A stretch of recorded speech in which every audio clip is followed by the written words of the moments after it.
Bonjour à tous, c'est Audrey Akpama, la CEO de CTM Communication. Alors aujourd'hui, je viens vous lire en direct ma nouvelle. C'est une nouvelle qui s'appelle Les 13 pages de Satan, voilà, qui est disponible en version internet comme en version écrite. Et aujourd'hui, je fais le choix de vous la lire sur internet parce que on m'a souvent demandé pourquoi ou comment j'avais écrit cette nouvelle et j'aimerais le partager avec vous.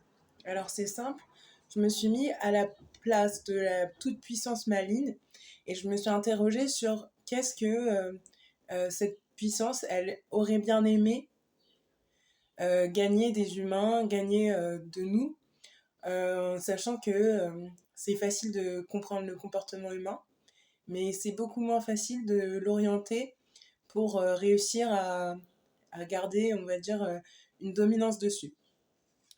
Alors, ma nouvelle, elle commence comme ça. Comment faire oublier aux hommes que ce n'est qu'à l'unique condition d'accepter leur nature qu'ils prendront conscience de leur pouvoir? Alors, cette question, c'est la question qui a motivé l'écrit de cette nouvelle. Et elle m'est venue, en fait, simplement parce que je me suis dit que si j'étais la toute-puissance maligne, ce qui m'intéresserait, c'est de garder un maximum d'humains sous mon commandement. Et un humain, il a été créé par Dieu, ou peu importe en quelle religion vous croyez, et il a été créé et mis sur cette terre, et il a un but. Le but, c'est de préserver son ADN et de le partager à ses pairs. Donc, comment on ferait pour que les humains ils oublient ça, en fait? Alors, je commence. Mon petit nom préféré, c'est Satan, le dévoreur de négativité, le glouton d'énergie pourrie, le malin, mais également le démon, le mal.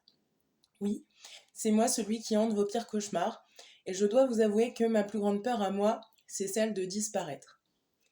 En effet, si les humains pouvaient se comporter toujours de forme bienveillante envers leur père, le mal tendrait à disparaître, puisqu'il y aurait beaucoup moins de famine, beaucoup moins de guerres, et qu'on serait dans un espace beaucoup plus de paix.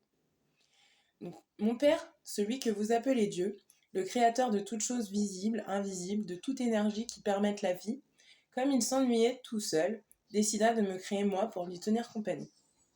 Pour ça, il retira de lui-même une boule d'énergie et donna vie à son premier petit ange. Voilà.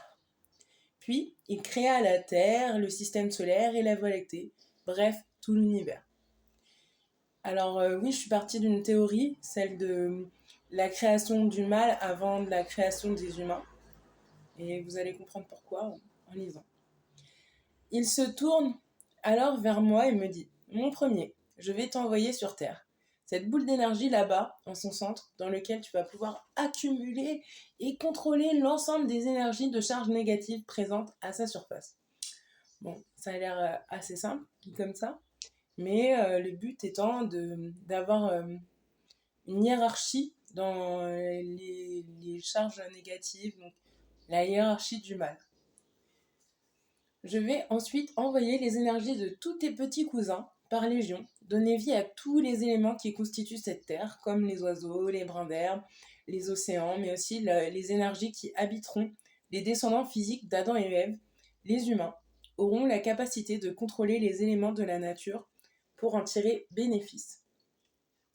En effet, chaque être humain possède le pouvoir de créer des énergies positives et négatives à travers ses pensées, à travers ses choix, à travers ses actions. Pour ce faire, à chaque mort physique qu'ils subiront, ils oublieront leur expérience de vie afin qu'ils puissent réintégrer des nouveaux corps physiques en fonction de la stratégie de père, surtout lorsqu'ils voulaient les renvoyer vivre une nouvelle expérience physique.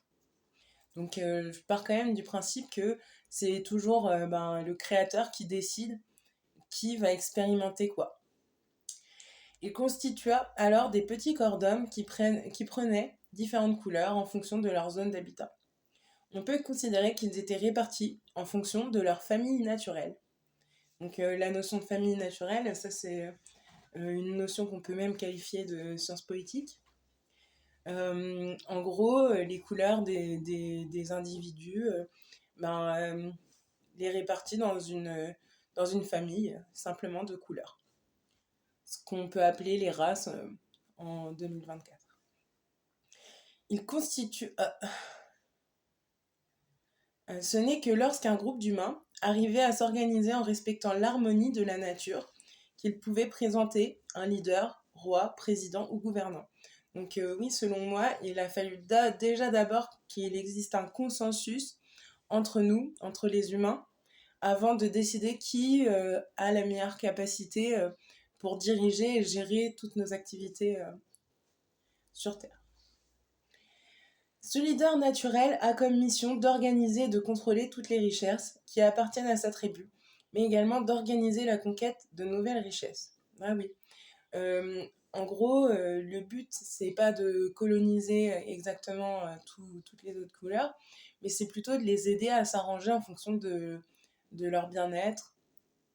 Et en général, un leader, pour moi, il doit avoir la capacité d'améliorer le quotidien des autres, mais qui sont en plus de sa famille à lui. Pour être certain, de la bonne dévotion de ce leader dans cette mission, Dieu mettait en place toute une série d'épreuves à travers lesquelles ce leader prouvait sa dévotion pour jouir de ses privilèges. Il insista même pour laisser à Satan éprouver ce leader et tenter de le corrompre dans sa mission, pour voir si la bonne personne choisie était vraiment capable d'effectuer cette mission. Et si Satan, donc si dans l'histoire, si j'arrivais à les corrompre, non seulement je remportais son énergie à sa mort, et donc je pouvais l'emmener avec moi aux enfers, mais j'avais le privilège de le soumettre à mon bon vouloir pendant sa vie terrestre. Je devais quand même admettre que papa était drôlement malin, même si moi aussi j'avais envie de jouer à son drôle de jeu. À moi, les âmes malignes, je lui fis alors une requête. Papa, puisque je dois me taper tout le sale travail, vous voyez, c'est dit d'une forme mesquine. Est-ce que vous voulez bien m'accorder une faveur ? J'aime beaucoup ton jeu, papa, et j'aimerais que tu me laisses tenter mes petits cousins pendant leur expérience de vie d'humain, grâce à ces énergies négatives qu'ils produisent et que tu m'envoies emmagasiner, pour que lorsqu'on arrivera à la fin de ton jeu, si j'ai accumulé plus d'âmes négatives que toi de positives, tu me laisses jouer avec la Terre et ses humains, jusqu'à la fin des temps. Père, qui possède le pouvoir de création illimité, se mit alors à rire et me dit « Ah ah, bien sûr, mon fiston. Je te laisse même déclencher l'apocalypse. » Vous imaginez ça ? Un tel pouvoir. Bon, en fait, l'apocalypse, ici, désigne simplement l'heure des comptes. L'heure du compte où, entre guillemets, Satan pourra revendiquer à Dieu qu'il a gagné sa partie sur Terre et qu'il a donc le plus d'âmes négatives que jamais, et le meilleur système également pour conserver ces âmes négatives que Dieu aurait le temps d'en produire. Je ne voyais pas ce qu'il y avait de drôle à ça, mais bon, me voilà déjà retombée sur Terre, dans cette zone si inconfortable qu'est son centre, pleine de lave coulante et chaude. À peine arrivée là, la partie commença. C'était plutôt drôle en fait. À chaque nouvelle version du monde, j'arrivais toujours à convaincre ces formes de vie de rallier ma cause, en utilisant mes énergies, donc les énergies malignes. Et oui, la grandeur de mon imagination était sans limite. Aussi, il y eut des milliards de versions de cette planète, une version avec des dinosaures et des hommes préhistoriques. Vous imaginez ça ? C'était tellement drôle de voir ces grosses bêtes écervelées courir et se nourrir de tout ce qui bouge, sans fin, alors que les petits corps d'hommes en arrivaient à peine à se rappeler comment faire du feu pour pouvoir se nourrir. Il était si facile pour moi de pervertir l'imagination humaine à mon image. Attention, excusez-moi, je vais m'arrêter maintenant. Et je vais reprendre la suite dans une autre vidéo. À tout de suite.